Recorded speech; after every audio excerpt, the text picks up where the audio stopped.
ولذلك أيها الإخوة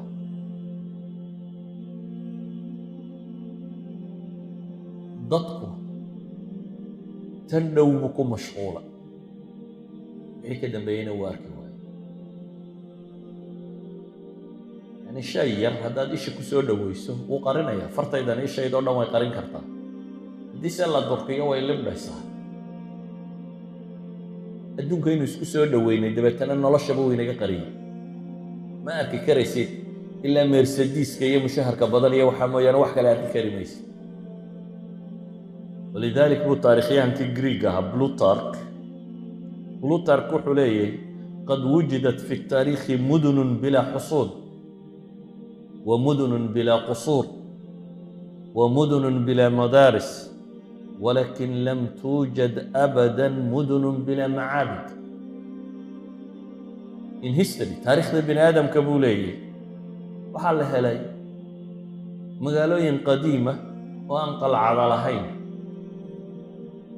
waxaa la helay buu leeyay magaalooyin waaweyn oo qadiima oo aan qusuur iyo lahayn daaro dhaadheer waxaa la helay buu leeyay magaalooyin aan schooling system iyo waxbarasho lahayn laakiin fi taariikh lama haya buu leeyay magaalo aan meel wax lagu caabudo lahayn taariikh al-insaaniya waxa archaeology qoday waxa wax la baaray lama haya bay leeyihiin magaalo bini aadam uu ku noolaan jiray oo aan meel wax lagu caabudo lahayn ولذلك بلوتارك مركز لما وحليه إن مدينة بلا أرض تقوم عليها أسهل من قيام دولة بلا إله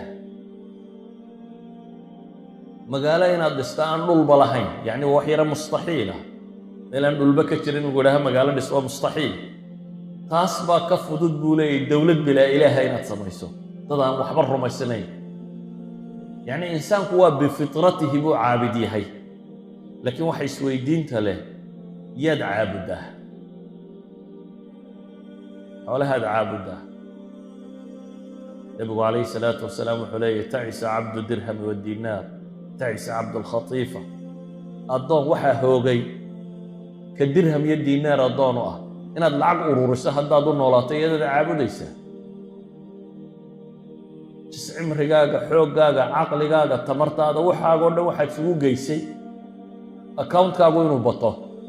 account-kan waxaad ka isticmaalaysaa waa wax yar laakiin inaad badiso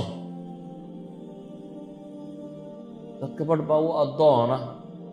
guriga aasaaska yaallown inuu bedelo maanta oo dhan buu soo shaqaynayaa bilaal la wadayaa waxaa la odhanayaa fadhigaa la bedelayaa waa la wadayaa qolka seexashadaa la bedelaya waxaad addoon u tahay alhabtan inaad bedesho modelskeeda That's the purpose of your life. noloshaada hadafkeedii intan baad ka dhigtay cimrigaagii waxan baad ku bixisay Sheekh Zandani baa wuxuu isugu yeedhay niman khubar oo khatiira markaasuu cilmi tashriix uu ka waraystay bini aadamku wadnuhu muxuu qabtaa muxuu taraa muxuu jirka ugu jiraa waa la sharxay beerku muxuu taraa kaliyu muxuu taraa kani muxuu taraa waa la sharxay kadib wuxuu yidhi waxaan oo dhan ahdaaftoodii garanay marka la isku wada daray uu qof noqdo ka warrama maxaa loogu talagalay isaga and that's philosophy tani maaha cilmigii dhakhtarka ee waa philosophy baad ka warramaysa weli haddii acdaada qofka bini aadamka mid walba waxa loogu talagalay la gartay waxay marka la isku daro haddaad gaadhi sharaxdo oo tidhaahdo taayirku waxan buu taraa injiinku waxan buu taraa steerinku waxan buu sameeyaa daaqaddu waxan bay samaysaa marka la isku rakibo gaadhigu muxuu taraa tidhaahda garan maayo ka warran hadafku wuxuu ahaa gaadhiga wixii loogu talagalay inuu garano baartiskiisa may ahayn insaanku maanta nool in badanoo ka midi waxaa la garan la'ayay waa maxay hadafkiisu markaad hadafkiisa garataa baad garan kartaa goormuu guulaystay waayo hadafka markuu gaadho buu guulaystaa ninka 100 mitir ordaya markuu dadka ka soo dheereeyo xariiqdii loo jeexay uu ka soo tallaababa la odhanaya waad guulaysatay waayo hadafkii baa la garanaya goolkii lagu socdaa la garanaya ka kubadda ciyaaraya labada birood ee meesha laga taagay markay caaga yari uu dhex maro ayaa la odhanayaa gool la qaylinaya ayuu u guulaystay hadafkii buu gaadhay wixii bahashaba loo ereeriyey waxay inay halkaa ka baxdo haddaad noloshaba garan weydo marka hadafka laga leeyahay waxaad u nooshay haddaad garan weydo abidkaa guulaysan maysid se waxaad guulaysanaysaa markaad waxa soko oo dhan u arkayso ahdaaf marxaliya ee hadafkaaga weyni goolkaaga weyni yoolkaaga weyni uu kuu cad yahay aad ku socoto waxaanoo dhammin ay u adeegayaan yoolka weyn falaasafada iyo dunida ugu waaweyneed nin ka mid ah falsafo faransiisa oo falsafa alwujuudiya existentialist miyaa la yidhaha falsafadan la yidhaha qolada rumaysanayd ayaa wuxuu arkay xaaskiisiiyo qoslaysa dabeetana miduu geliyey wuu dilay boolisku la hadlo wuxuu yidhi waxaan dilay xaaskaygii qaanuunku shaqadiinni wixii a u baahnayd in boolisku ha qabto waa akbar caql filosofi faransa boliskii way yaabeen ma hebel professor hebel oo caqligii faransaba ugu weynaa waxaa lala hadlay janankii booliska haystay wasiiru daakhiliya la gaadhsiiyey madaxweynehay tagtay giscard ayaa madaxweyne markaa ka ah yani iminka hogaaminaya dastoorka yurub ay qoranayso madaxda waa giscard baa waxaa la yidhi akbar filosof cindana ba haweentiisii xaaskiisii dilay maxaa la sameeyey waxay yidhahdeen caarun calaa faransa an tacqila caqlaha waa ceeb bay yidhaahdeen maanta faransis caqligii ugu weynaaya uu lahaa inuu xidho musixa caqliya ha la geeya baa la yidhi meelaha dadka xanuunsanaya madaxa ka jiran lagu hayo ha la geeyo ninkan su-aasha isweydiinta le waxa weeyaan muxuu u dilay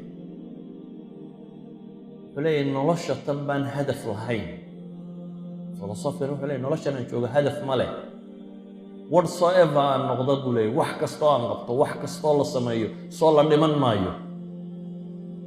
waxaan arkayaa buu leeyahy natiijo aanan dhaafi karin sida awgeed nolosha gebigeeduba waa cabaf buu leeyahy waa cayaar nolosha gebigeeduba mar haddaan wax ka dambeeyaaba jirin wax kastoo aan noqdo mar haddaan kollayba dhimanayo waxaan sidhi buu yidhi kollayba haweentani de way dhimanaysaaye maantay faraxsantae iyadoo faraxsan dunida ha ka tagto iyadoo qoslaysuu dilay kollayba way dhimanaysaa marka malaa hadday joogtaa laxdaday ugu fiicnayde iyadoo faraxsan ha ka baxda dunida waxay leeyihiin dagaal lama gala bay leeyihiin aada og tahay inaad jabayso ciidanku haddii la yidhahdo dagaalka waynu gelaynaa laakiin waa layna jebinayaa ciidama dagaalamaysaa hadday xaqiiqa tahay in lagu jebinayo dagaalku macno kuma markaad rajo qabto ee inaad guulaysanaysa ama wax jebinayso dagaalku qiimo samaynaya wuxuu leeyahay nolosha tan haddiiba la dhimanayo maxay qiimo leedahay wax kastoo aan soo sameeyo soo ka tegi maayo therefore wuxuu baan dooran karaa buu leeyahay laxdada aan ugu farxad badanaya inaan ka baxo that's why maanta yurub